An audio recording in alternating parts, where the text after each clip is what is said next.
Hi, welcome to Don's Manufactory. Today, I'm getting after the wiring. I want Betsy's eyes to be bright and finish putting her face on.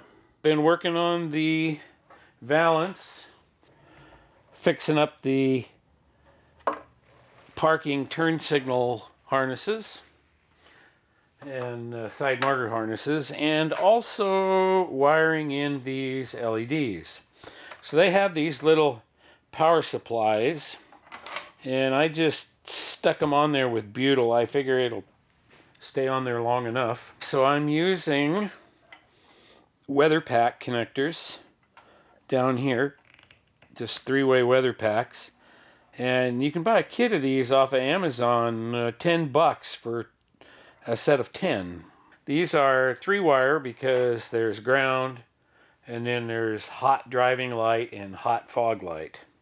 And it'll go up to a set of relays. Last night I checked the voltage drop from the positive terminal on the battery to the terminal on the headlight, and I'm losing 1.3 volts in the round trip over to the headlight switch, through the dimmer switch, and back out to the front of the car. That is a bit excessive. It should be around 0.2 of a volt or so for the length of wire and the connections. So first thing I'm going to do is I'll go in and clean up and solder the connections at the dimmer switch, the headlight switch, and the terminals at the headlights. And then I'll check the voltage drop. If the voltage drop is acceptable, only a couple hundred millivolts, then I'll go ahead and just leave that and run a single relay to run the driving lights. If the voltage drop is still too great, then I'll go ahead and put in 2 relays. Just for grins, I ran a jumper from the battery straight to the headlight that I had on. It brightened up considerably. I'm thinking that's probably, if I can't solve it and then run the stock harness, I'll go ahead and solve it by putting relays in. If I can get it down to 0.2 of a volt, the relays aren't going to make enough difference in brightness to make them worth the trouble.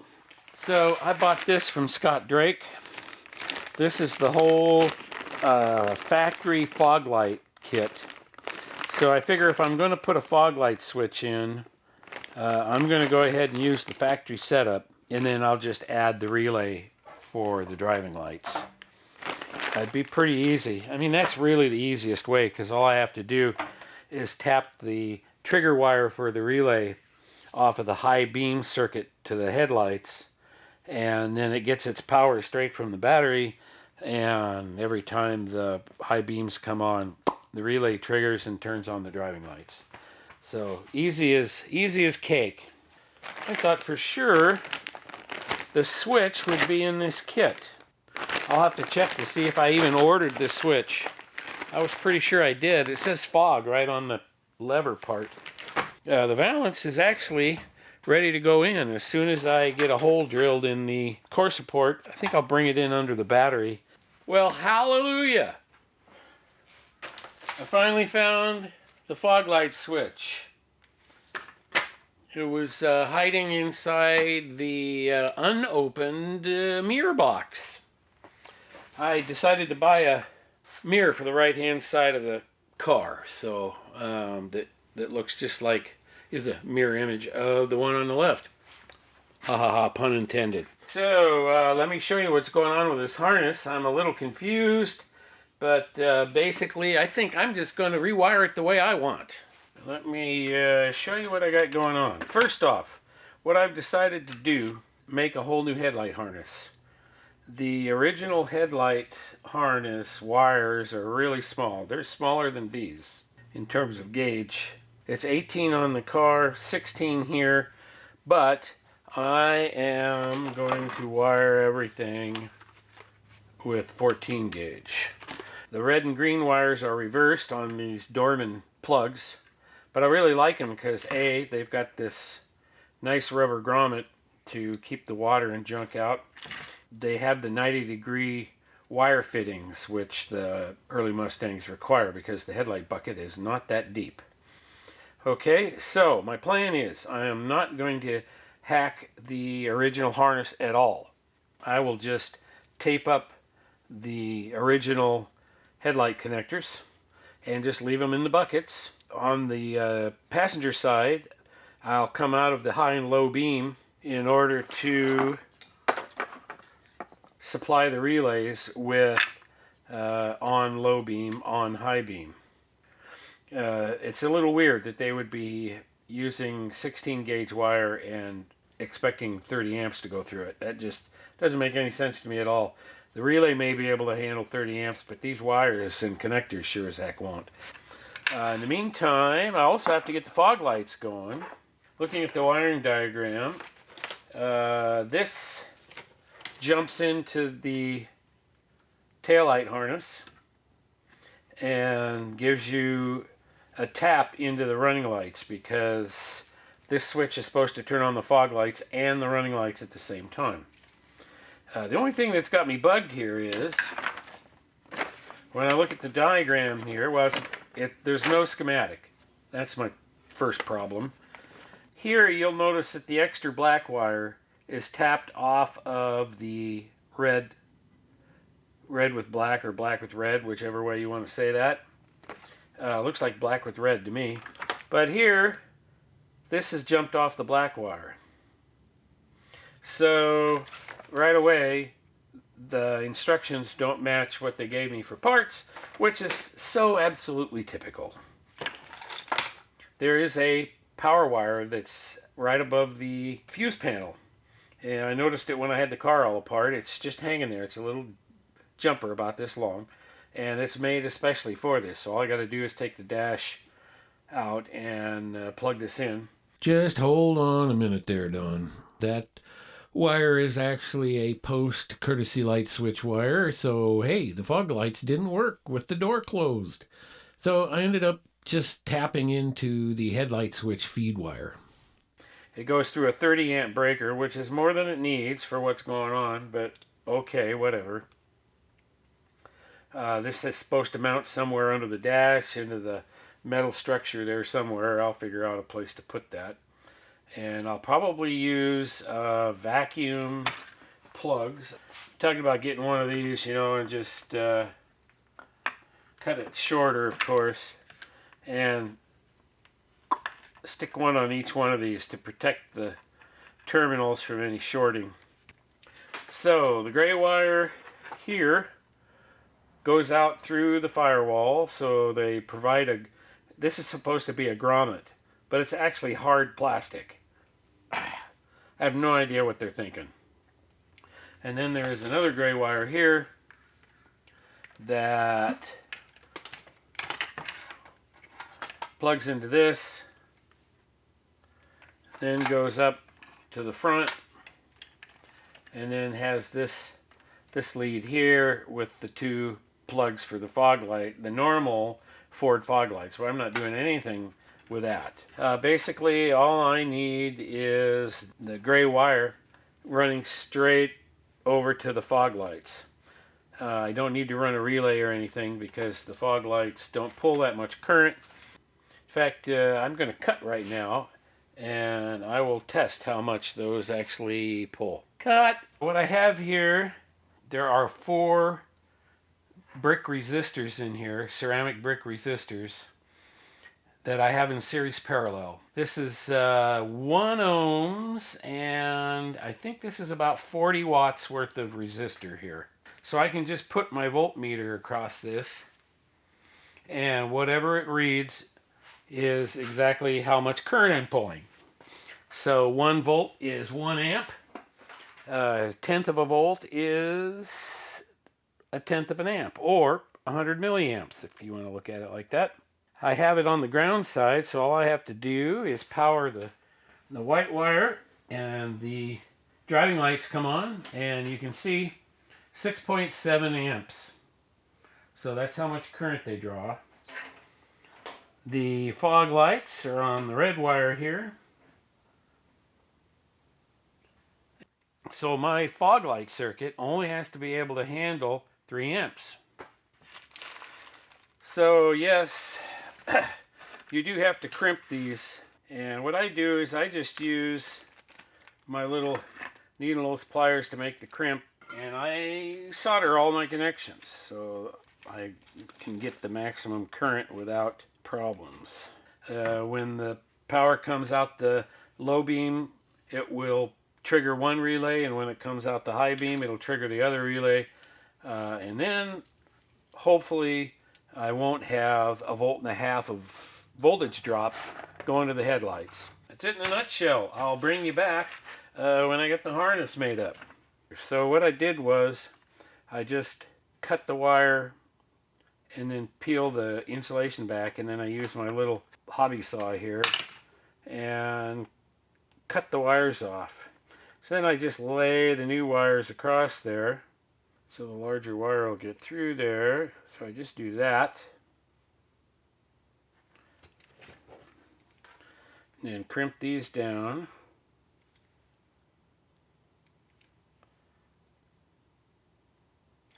Like that, so that it's just like a factory crimp. And then I will solder these wires to the connector.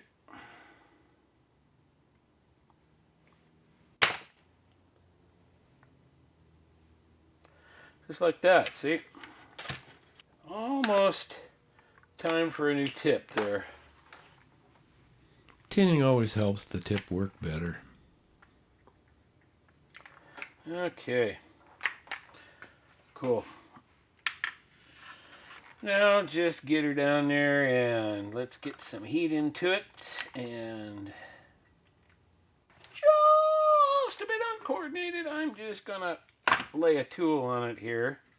Yeah, I could use a little bit of stitch in there, that is for sure. Okay, so we're just gonna do that. That'll hold it a lot better. Yeah, I really do need a new tip for the gun. I'm struggling here, as you can see.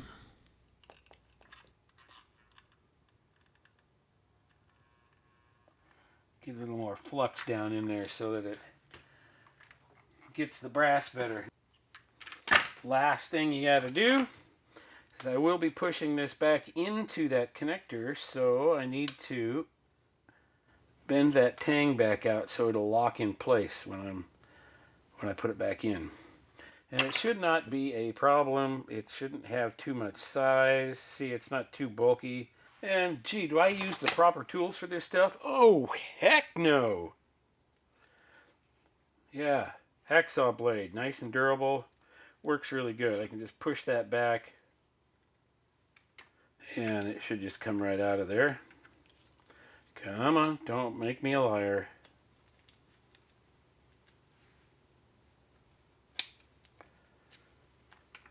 There, just like that. Okay, I lied to you. I said I was gonna show you the harness after I got it made, but I decided that it was better if I make it in the car so that I get all the lengths exactly right. Well, hello there. Welcome to Don's Manufactory. I've got the harnesses made up. I'll just be using the factory ties to stick them right along here, and I'll put some relays over here. I have to drill a hole in the dash.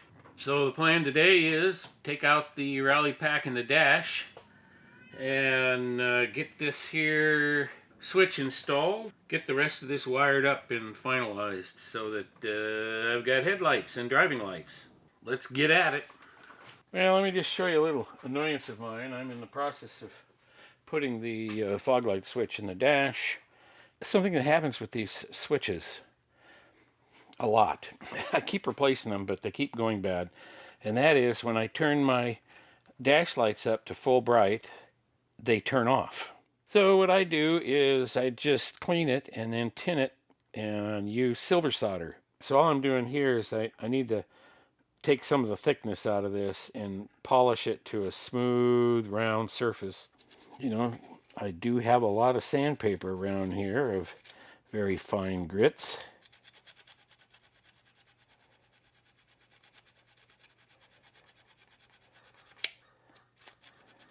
And I wouldn't mind if it had a little bit of a curve to it, just to make it go on and off the switch easier, but Yep, I think I'm just going to leave it there. Okay, let's polish her up nice and smooth. Start with some 1000 grit here. So, the question remains, is it going to work? I mean, can it be any worse than what I had before? No. Not even. Okay, one last spritz with some deox just for a little clean, and it will leave a little bit of lubrication behind to make it last longer. Just so you know, I modify the wires at my headlight so that the park lights stay on with the tail lights. I got to do that if I want to have my side markers in the front working. Anyway, that's it. Let me put this back in. We'll see how it works. Well, my rheostat works perfect. Yay! Relays are wired. Got all the wiring tied up. That gray wire there is the fog light wire that ties into the harness over there, and you can see I got the ties securing the harness over there. Okay, there's the driving lights. There's the fog lights. Doing some preliminary adjustments on the headlights tonight. There's the bright spot. Looks like it's a little off to the left still. I think the right one needs to come off to the right a little bit more. You can see it puts a bright spot right down the middle of the road. And then there's fog lights. So I guess I'll move that one over just a tad more.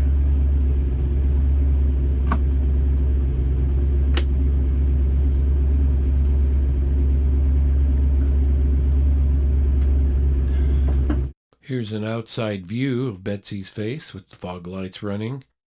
And then, oh boy, that looks really sharp with the driving lights. The headlights are only running a 200 millivolt drop.